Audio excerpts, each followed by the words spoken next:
દર્શક મિત્રો, ડેસર તાલુકાના સિંહના મુવાડા ગામના શૈલેષભાઈએ સંજયભાઈ ચંપકલાલ સોની સામે એવી ફરિયાદ નોંધાવી છે કે તેમણે જૂના ઘરેણાં નવા બનાવવા આપેલા હતા.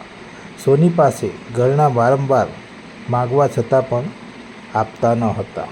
માટે શૈલેષભાઈએ આશરે જૂની કિંમત પ્રમાણે 13 લાખ રૂપિયાની છેતરપિંડીનો કેસ ડેસર પોલીસ મથકે નોંધાવ્યો છે. અગાઉ આ સોની સામે બીજા પણ છેતરપિંડીના કેસ નોંધાયેલા છે.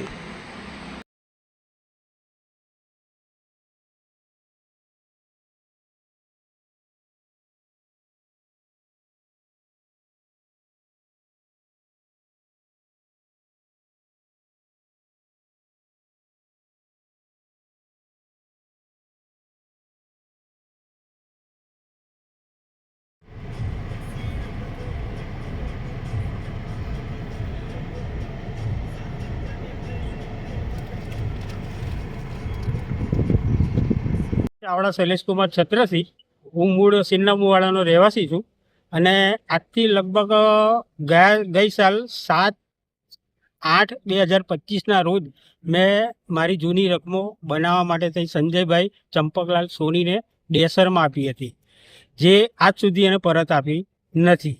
બરાબર.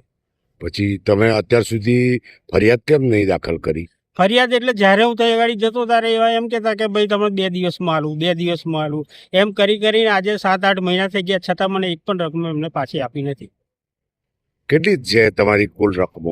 મારી લગભગ 6.5 તોલા જેવું સોનું મારું લીગલી છે, જે મેં બનાવવા આપ્યું હતું. અને એના સિવાય એક સોનાનું પેન્ડલ છે અને મારા સિસ્ટરની એક લોકેટ છે 2 તોલાનું અને મારા ભાઈની ચેન છે. એટલે કુલ થઈને કેટલું થાય છે? બધું થઈને લગભગ 10 તોલા જેવું થાય તમારું? હા.